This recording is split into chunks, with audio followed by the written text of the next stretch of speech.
Kejar-kejarkan jadi saya nih, ya kan? Kan saya kan tidak ada beban, ya, untuk kepentingan yang namanya pengungkapan dan mengawal kasus ini dari awal. Ya, informasi saya yang dapat sama juga ternyata dengan informasi yang disampaikan oleh Pak Mahfud. Pelecehan yang sudah terbuka, kemudian perselingkuhan 4 pihak, kemudian perselingkuhan 4 siapa? Lupe, Brigadir Y, Sambo, Rita, itu udah terbuka, ya. Kemudian pemerkosaan yang sebetulnya tidak, ya. Kemudian satu lagi motif yang terkait seksual ini tidak mau saya buka nih, ya. Itu juga orang udah pada dengar. Kelima ya soal Y itu mengetahui praktek lancung daripada Sambo dan timnya soal perlindungan terhadap praktek judi online yang yang menjadi anggota dia dilindungi, yang tidak di suspend. Yang tim yang suspend juga ada, ya kan? Jadi seperti itu isunya. Tapi kan ini jadi liar. Oleh karena itu untuk membantah semuanya ini, ya, menurut saya penyidik bukalah motifnya apa, ya, penyidik membuka motifnya apa biar tuntas sesuai perintah presiden.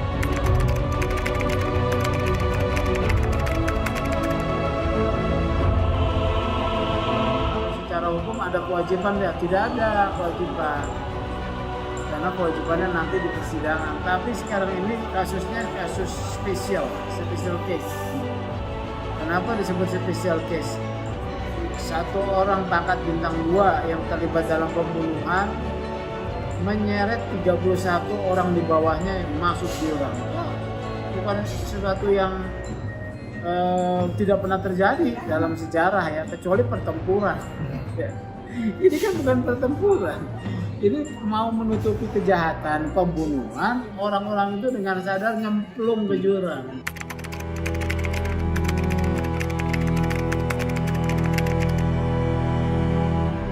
Balik itu sebetulnya ini ada perlawanan yang menyerang orang-orang dalam tim sus. Ya, perlawanan dari kelompok ini akan menyebar isu, ya, isu-isu negatif terhadap personil tim sus. Nah, ini harus siap juga nih, ya, masyarakat harus mendukung tim sus. Kita dukung tim sus, soal isu-isu di keep dulu. Tim sus harus kita jaga untuk bisa mengawal kasus ini sampai pengadilan berhasil.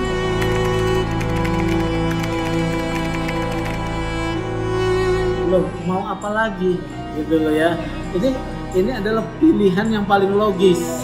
Coba kalau kita nggak percaya sama tim sus, ya. Ya, kalau kita tidak percaya sama tim sus, kemudian terjadi demoralisasi tim sus. Ya udah sekalian mereka main sekalian sama Sambo. Nggak peduli juga sama presiden. Gimana coba? Sambo dan 31 orang yang sukarela terjun ke jurang ini adalah mafia. Kenapa? Mafia kan kerjanya adalah bergerak dalam dunia kejahatan, ya. Yang mereka lakukan kan jahat, ya.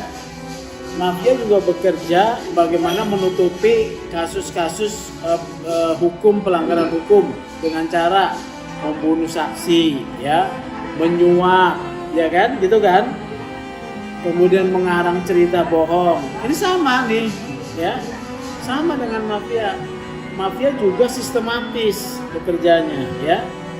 Kemudian terstruktur, ada strukturnya. Ini ada strukturnya nih dari bintang 2, bintang 1. Silakan bantah deh yang nggak setuju, ya kan. Bisa masif itu dari kesatuan yang berbeda-beda, ya. Sambo dari Propam, ada dari Polres Selatan, ada Bareskrim, ya. Ada juga Polda Metro Jaya. Ini berbeda-beda.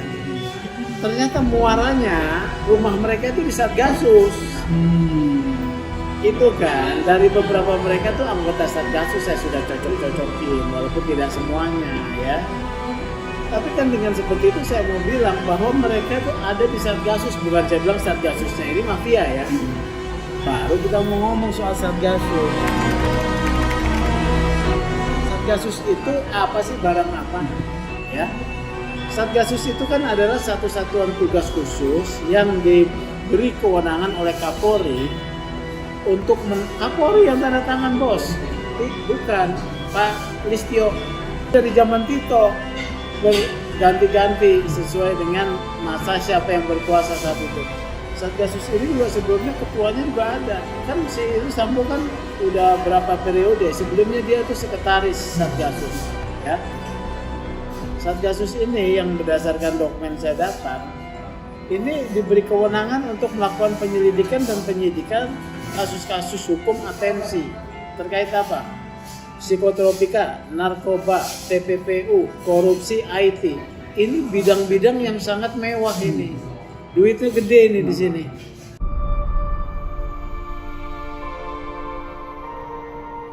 Pertanyaannya, pertanggungjawaban Satgasus bagaimana? Ya, dia bisa mengambil seluruh perkara di yurisdiksi yang ada di Indonesia. Kalau perkara-perkara besar dia ambil, ya. Dan ada isu 86, ya. Apa kasus apa yang dia tangani oleh Satgasus diangkat ke publik? Berapa banyak dan berapa yang diangkat ke publik? Belum jelas nih. Dan secara analisis, secara kelembagaan, Satgasus ini adalah polisi elit di dalam Polri. Mengakibatkan apa? Demoralisasi. Polisi-polisi yang tidak masuk Satgasus dianggap polisi kelas 2. Demoralisasi dong. Kedua, ini membuat tumpang tindih kewenangan penyelidikan dan penyidikan, ya. Ketiga, sudah ada satker reserse di mana saja, tapi ini dikasih dibuka lagi penyelidikan dan penyidikan. Jadi satker itu menjadi paria, ya. Keempat, penyalahgunaan kewenangan sangat besar, ya, penyalahgunaan kewenangan sangat besar. Kemudian kelima, operasi-operasi apa? Dia nggak pernah melaporkan laporan ke pertanggungjawabannya kepada siapa? Polri. Jangan. Polisi itu milik rakyat, harus pada rakyat atau setidak-tidaknya kepada DPR. Ada lagi. Jadi Satgasus, kesimpulan saya bubarkan Satgasus.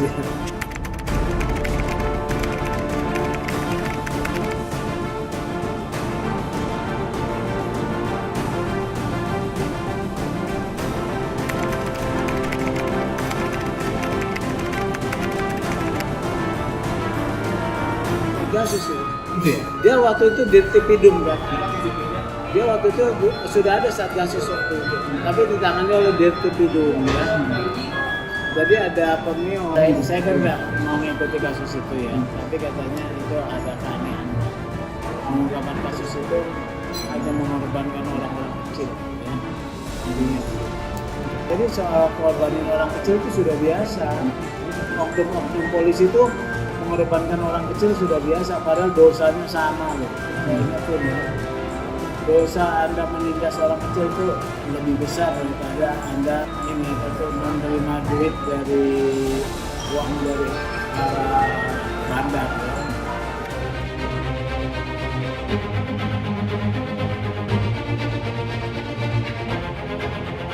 Saya harus apresiasi kerja tim sus dan Irsus. Karena kan kita yang pertama kali menyampaikan adanya obstruction of justice kepada publik ya. Saya malah nggak menyangka yang ditindak 31 orang. Ini apresiasi dulu ya kepada tim sus dan juga Pak Kapolri. Yang kedua, nah ini agak sedikit cermat ya, agak sedikit tajam ya. Terhadap mereka harus diterapkan kode etik dulu. Laksanakan ya, sampai kalau perlu dipecat ya. Tapi jangan lupa setelah dipecat proses pidananya ya. Proses pidananya apa? Itu pasal 221, 233 dengan ancaman 4 tahun. Ditahan bisa nggak? Bisa ditahan walaupun 4 tahun. Kenapa? Dijungtokan pasal 52 KUHP. Karena apa?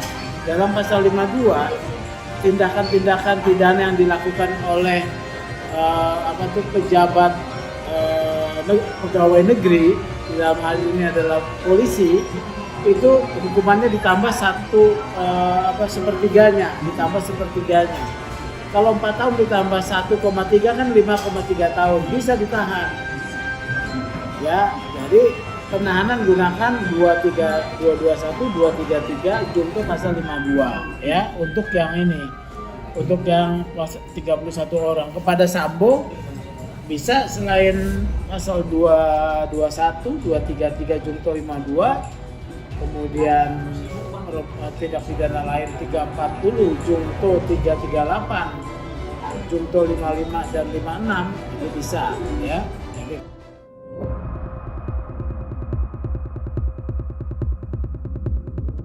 jangan dulu, ini ada perlawanan ya. Perlawanannya itu tidak perlawanan fisik ya, tapi intimidasi untuk menyerang nama baik daripada tim sus, khususnya personil. Sambo kan Kadifropa, dia yang memeriksa para para anggota polisi. Dari situ dia tahu rahasia orang, dia kolek rahasia orang. Nah ini mau dimainkan, nah pegang kartu ini saling menyandera ya. Bagaimana mengantisipasi ini? Menurut saya kita harus dukung tim sus dan para personil tim sus. Kita abaikan dulu itu narasi-narasi yang menyerang tim sus ya. Menurut saya supaya kita fokus penyelesaian kasus Sambo supaya tidak bias. Kedua, dengan mendukung tim sus, kita mendesak tim sus jangan bergening dengan mereka. Jangan bergening. Tetap laksanakan secara profesional, proporsional ya, dan akuntabel. Makanya saya mendesak ini diumumkan semua. Apa maksudnya ditutup-tutupi nama itu ya? Harus disebut karena ada 11 orang ditahan. Kalau ditahan kan berarti pelanggaran etiknya berat. Yang kedua unsur pidananya ada nih. Menghilangkan barang bukti, merusak TKP ya, merekayasa cerita bohong. Jadi sebetulnya kasus ini ujian daripada kapasitas, kapabilitas dan kualitas Polri sebagai tim. Kalau kasus ini tidak ditangani seturut penemuan keadilan buat Brigadir Yosua, masyarakat tidak akan percaya pada Polri. Ya. Jadi seperti itu. Itu yang pertama. Yang kedua, Polri sudah menunjukkan sih satu kehendak untuk membuka kasus ini. Tapi kita harus tetap kawal ya kasus ini. Yang ketiga, Pak Kapolri, ini serius Pak Kapolri. Ada geng mafia di institusi Anda. Dibuktikan dengan 31 orang yang sukarela memilih masuk jurang.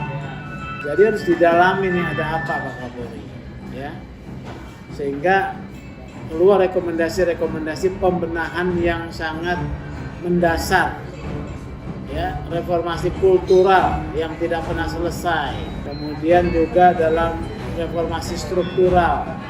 Termasuk di dalamnya ini Polri harus berani mengikut sertakan peran serta masyarakat di dalam pemeriksaan di majelis kode etik kepolisian. Jadi perubahan regulasi juga ya, supaya kita bisa kontrol hal-hal yang menyimpang.